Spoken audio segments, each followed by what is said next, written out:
પાડોશી રાજ્ય રાજસ્થાનના ઘણા ભાગોમાં હાલ જળ તાંડવ જોવા મળી રહ્યું છે। રાજસ્થાનના રણથંભોરમાં મેઘતાંડવની અત્યારે પરિસ્થિતિ છે। મેઘરાજાએ બઘડાટી બોલાવતા સ્થાનિક નદીઓમાં ઘોડાપૂરની પરિસ્થિતિ છે। વન વિભાગે ત્રિનેત્ર ગણેશ મંદિરની અવરજવરને અત્યારે બંધ કરી દીધી છે અને અનેક રસ્તાઓ પણ બંધ થતા યાત્રાળુઓ અને મુસાફરો જંગલમાં ફસાયા હતા, જે બાદ એસડીઆરએફની ટીમે લોકોનું રેસ્ક્યુ હાથ ધર્યું હતું। સવાઈ માધોપુર જિલ્લામાં ભારે વરસાદ છે। ભારે વરસાદના કારણે રણથંભોરમાં પાણીનું સ્તર ઊંચું હોવાથી વન વિભાગે રણથંભોર ત્રિનેત્ર ગણેશ મંદિરની અવરજવરને બંધ કરી છે અને રણથંભોરથી ત્રિનેત્ર ગણેશ મંદિરથી પરત ફરી રહેલા લગભગ 100 શ્રદ્ધાળુઓ રસ્તામાં પાણી ભરાવાના કારણે અટવાયા છે। અડા બાલાજી નજીક રણથંભોરમાં ભારે વરસાદના પાણીના કારણે યાત્રાળુઓનું પરત ફરવું મુશ્કેલીભર્યું બન્યું છે। આવી સ્થિતિમાં 100થી વધુ મુસાફરો 6 કલાક સુધી જંગલમાં ફસાયા હતા। ફસાયેલા મુસાફરોની માહિતી મળતા જ વન વિભાગના કર્મચારીઓ સ્થળ પર પહોંચ્યા। તેઓએ એસડીઆરએફની ટીમને પણ બોલાવી। એસડીઆરએફની ટીમે પહાડો પર ચડીને કેટલાક લોકોને જંગલમાંથી બહાર કાઢ્યા છે, તો કેટલાક લોકો હજી પણ જંગલની અંદર ફસાયેલા હોવાની માહિતી છે। રાજસ્થાનના ધૌલપુરમાં વરસાદે ધોધમાર બેટિંગ કરતા નદી નાળા અને ડેમ છલકાયા છે। ધોધમાર વરસાદથી ચારેકોર જળબંબાકારની પરિસ્થિતિ છે। આ વિસ્તારના 7માંથી 3 ડેમ ઓવરફ્લો થઈ ગયા છે। કેટલાક ડેમ ઓવરફ્લો થવાની તૈયારીમાં છે, તો તાલાબશાહી ડેમ અને આસપાસના વિસ્તારોમાં સૌથી વધુ વરસાદ નોંધાયો છે। કરૌલી જિલ્લામાં ભારે વરસાદ બાદ પાર્વતી ડેમમાં પાણીની બમ્પર આવક જોવા મળી રહી છે। પ્રદેશનો સૌથી મોટો પાર્વતી ડેમ ટૂંક જ સમયમાં ભરાવામાં આવે તેવી પૂરી સંભાવના પણ વ્યક્ત કરવામાં આવી રહી છે। રાજસ્થાનમાં મેઘરાજાએ બઘડાટી બોલાવતા અલવરમાં પણ ધોધ જીવંત થયા છે। ભારે વરસાદને લીધે રાજગઢ સબ ડિવિઝનના ધોધમાં પાણીનો ધસમસતો પ્રવાહ જોવા મળ્યો છે, તો કેટલાક પ્રવાસીઓ જીવના જોખમે ધોધ નજીક રીલ્સ બનાવતા પણ નજરે પડ્યા છે। ભારે વરસાદના લીધે તંત્ર ખડે પગે અત્યારે જોવા મળી રહ્યું છે। ધોધ પાસે પાણી વહેવામાં લોકો ફસાયા હોવાની માહિતી છે, જેઓને દોરડાની મદદથી બચાવીને સુરક્ષિત બહાર કાઢવામાં આવ્યા છે। તંત્રના મતે યુવાનો માત્ર રીલ્સ અને સેલ્ફી ખાતર પાણીમાં ઉતરી રહ્યા હતા। પહાડ પરથી પાણીના જોરદાર પ્રવાહના કારણે નહાવા અને મોજ મસ્તી કરવા આવતા યુવાનોએ સાવચેતી રાખવાની સખત જરૂર છે।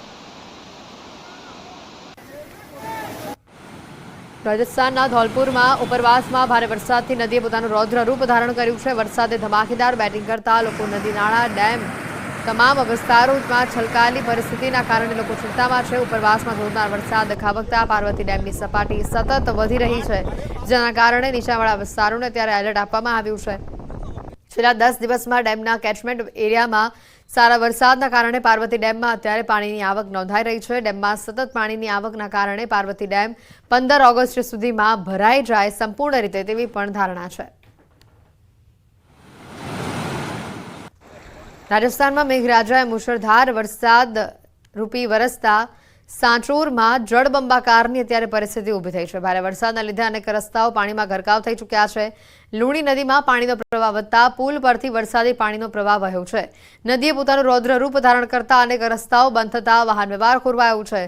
સાંચોરના નિહાર વિસ્તારમાં લુણી નદીનું પાણી પહોંચતા ખેડૂતોમાં ખુશીની લહેર જોવા મળી રહી છે। હવે વાત કરીશું મધ્યપ્રદેશની, તો મધ્યપ્રદેશના ખંડવામાં બારે મેઘ ખાંગા થયા હોય તે પ્રકારની પરિસ્થિતિ છે। રસ્તા પર નદી વહેતી થઈ હોય તેવા દ્રશ્યો સામે આવ્યા છે। રસ્તા પર જાણે પૂરનો પ્રવાહ વયો હોય તેવા આ દ્રશ્યો કેમેરામાં કેદ થયા છે। ધોધમાર વરસાદની વચ્ચે લોકો જીવના જોખમે વાહન હંકારવા મજબૂર થયા છે। સતત વરસાદ અને વહેતા નાળા વચ્ચે પણ લોકો પોતાનો જીવ જોખમમાં મૂકી પ્રવાસ કરવા મજબૂર બન્યા છે। સવારથી જ સતત વરસી રહેલા વરસાદના કારણે 3 કલવટ જે નાળાઓ છે ત્યાં પૂર જેવી પરિસ્થિતિ છે। નાળાઓ છલકાઈ રહ્યા છે, તેમ છતાં રાહદારીઓ વાહન ચાલકો જીવના જોખમે આ વિસ્તારમાંથી પસાર થતા નજરે પડે છે। ખંડવામાં બારે મેઘ ખાંગા જેવી પરિસ્થિતિ છે। રસ્તા પર પૂરનો પ્રવાહ વહેતો હોય તેવા આ દ્રશ્યો સામે આવી રહ્યા છે। તો સાથે જ હવામાન નિષ્ણાતોના મતે ગુજરાતમાં 15મીથી મેઘરાજાના મેઘતાંડવની વકી છે, પરંતુ દેશના કેટલાક રાજ્યોમાં છેલ્લા 2 દિવસથી જળતાંડવ જોવા મળી રહ્યું છે। ઉત્તરાખંડના પછવાદુનમાં મેઘો કોપાયમાન થતા ઠેર ઠેર જળબંબાકાર જોવા મળી રહ્યા છે। રસ્તાઓ દરિયા બની ગયા છે। કેમેરામાં આ દ્રશ્યો જે કેદ થયા છે, શિમલા બાયપાસ રોડ અને કોઝવે નદીઓમાં ફેરવાતા જનજીવન અહીંયા ખોરવાયું છે। અનેક રસ્તાઓ જળમગ્ન થતા લોકોને હાલાકી વેઠવવી પડી રહી છે। પાણી ભરાઈ જવાના કારણે રાહદારીઓ કલાકો સુધી રસ્તા પાર કરવા માટે રાહ જોઈ રહ્યા છે। તસવીરો હસનપુર કલ્યાણપુર ગ્રામ્ય વિસ્તારની છે, જ્યાં કોઝવેમાં વધુ પડતા પાણીના કારણે કાર ચાલકો પણ અટવાયા હતા. પાણીનું સ્તર વધતા વાહન ચાલકોને અટકવું પડ્યું છે. જોકે પાણીનો પ્રવાહ ઘટતા ઘણા વાહન ચાલકો જીવના જોખમે કોઝવે પસાર કરતા પણ નજરે પડ્યા હતા.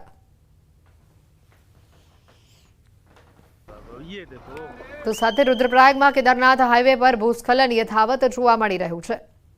ગુપ્તકાશી અને સોનપ્રયાગની વચ્ચે 7 સ્થળો પર જમીન ધસી આવતા રસ્તા પર કાટમાળ અને પથ્થરો પડ્યા. ભૂસ્ખલનનો કાટમાળ ધસી આવતા જનજીવન અહીંયા પ્રભાવિત થયું. વાહન ચાલકો અને સ્થાનિકોને ભારે હાલાકી વેઠવવી પડી.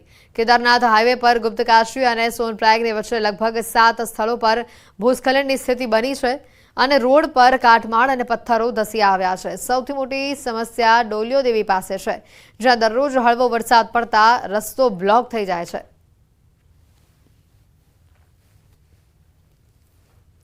ઉત્તર પ્રદેશના ઇટાવામાં મોડી રાત્રે મેઘરાજાએ ધડબડાટી બોલાવતા અનેક વિસ્તારો પાણીમાં ગરકાવ થયા છે. મેનપુરી ગેટ અંડરપાસમાં લગભગ 4 ફૂટ પાણી ભરાઈ જતા વાહન વ્યવહાર ખોરવાયો છે. બસ અને કાર પાણીમાં ગરકાવ થતા વાહન ચાલકો અને મુસાફરો હેરાન પરેશાન થયા છે. ઇટાવા ડેપોના રોડવેઝ બસ આગ્રાથી ઇટાવા આવી રહી હતી અને ત્યારે મેનપુરી ગેટ અંડરપાસમાં ભરાયેલા પાણીમાં તે ફસાઈ ગઈ હતી. જોકે બસમાં સવાર 20 પ્રવાસીઓને સુરક્ષિત રીતે બહાર કાઢવામાં આવ્યા હતા અને જાનહાનિ ટળી હતી. મેનપુરી ગેટ અંડરપાસમાં 4 ફૂટ પાણી ભરાયા છે. વાહન વ્યવહાર જેના પગલે ખોરવાયો છે.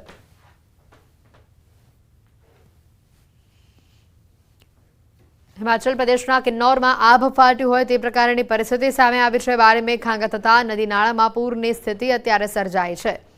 સતલુજ અને સ્પીતિ નદીઓના સંગમ સ્થાન ખાબ અને કાડોગરીની પર આભ ફાટતા જનજીવન અહીંયા પ્રભાવિત થયું છે. નદીઓએ પોતાનું રૌદ્ર રૂપ ધારણ કર્યું છે, ખાસ કરીને જેના પગલે નીચાણવાળા વિસ્તારોના લોકોને એલર્ટ રહેવાની સૂચના આપવામાં આવી છે. કિન્નૌર જિલ્લામાં શનિવાર સાંજે પડેલા વરસાદ બાદ વાદળ ફાટવાના કારણે જિલ્લાઓની નદીઓ તોફાની બની હતી અને ઘણા સ્થળો પર ભૂસ્ખલનના કારણે રોડ વ્યવહારને પણ અસર પહોંચી હતી. સતલુજ અને સ્પીતિ નદીઓના સંગમ સ્થાનની પહાડીઓ પર વાદળ ફાટ્યું હતું.